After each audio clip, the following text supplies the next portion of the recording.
All right, let's dive into one of the most pivotal, most dramatic moments in ancient history, the fall of Jerusalem. Now, this isn't just another battle story. This is the climax of a nation's journey, a turning point that would literally reshape a people and their faith for all time. We're going right to the heart of this incredible account. The final collapse of Jerusalem didn't come out of nowhere. It wasn't a surprise attack. For decades, the prophet Jeremiah had been this constant, urgent voice, warning Judah's kings that their rebellion against God and their political games would bring the mighty Babylonian Empire right to their doorstep. So when the city finally fell, it was seen as the terrible, inevitable fulfillment of that prophecy. So in the 9th year of King Zedekiah's reign, the beginning of the end arrived. The massive Babylonian army, led by the legendary King Nebuchadnezzar, showed up right outside Jerusalem's walls.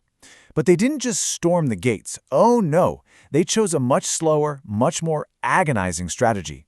They surrounded the city, cut it off, and just waited. This was the start of a long and brutal standoff. That siege lasted for 18 months, a year and a half. Can you imagine? For all that time, Jerusalem was completely sealed off from the rest of the world. It was a city that was slowly, painfully starving to death.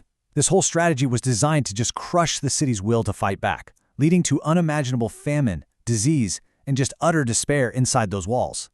Well, finally, in the 11th year of the king's reign, the breaking point came. Worn down by starvation, with no hope left, the city's defenses just crumbled. The walls were breached, and the Babylonian army finally surged into the long-suffering city. And here's where they make a huge statement. To show everyone they were in absolute control, the Babylonian commanders marched straight to the city's main gate, which was kind of like the city hall and courthouse all in one, and they took their seats. This was so much more than a military win. It was a powerful, symbolic takeover of all authority. Babylon was now the undisputed master of Jerusalem. So, picture it. King Zedekiah sees the enemy commander sitting at his city gate. He and his last few soldiers know the fight is completely over. For them, there's only one desperate option left: run. Flee into the night and just hope to survive. Under the cover of darkness, the king literally abandons his city and his people.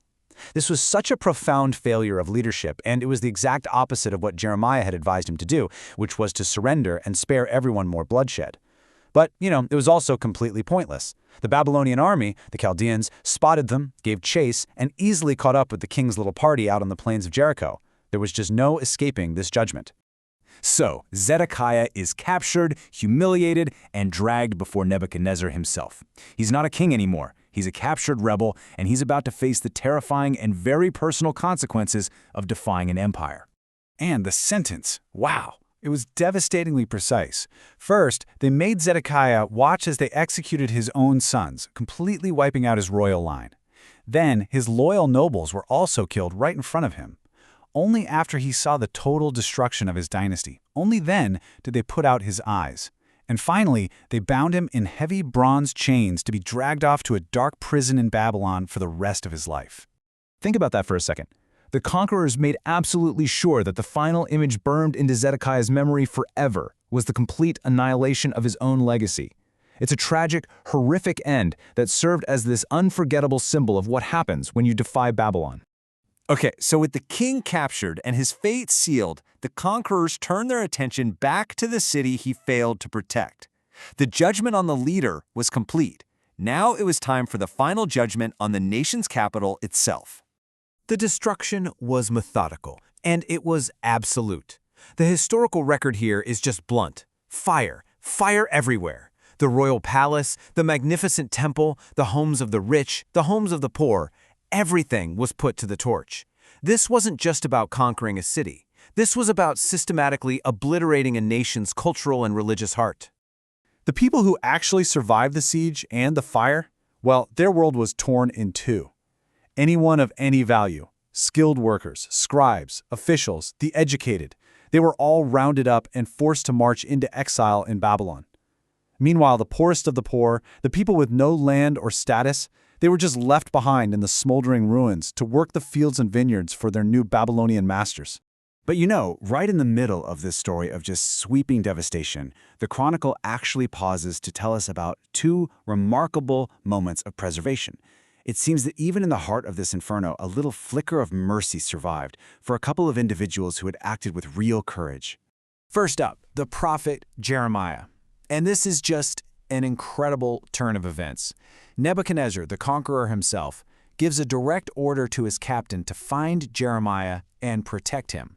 So the very same prophet who had been thrown in prison by his own people for speaking the truth was now set free by the very enemies he had warned them about. And second, there was this official named Ebed-Melech. He was the guy who had earlier risked his own life to save Jeremiah from being executed, and the account records a direct promise from God to him. He would be saved from all the chaos. And the reason is stated so clearly, because thou hast put thy trust in me. His personal faith literally saved his life.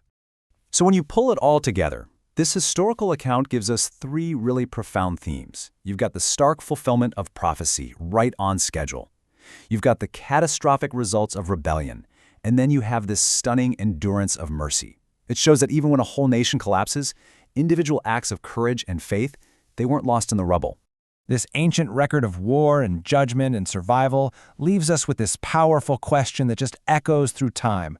When nations fall apart and all the institutions we trust turn to ash, what is it that truly endures? Really, what does it mean to be delivered when everything else is lost?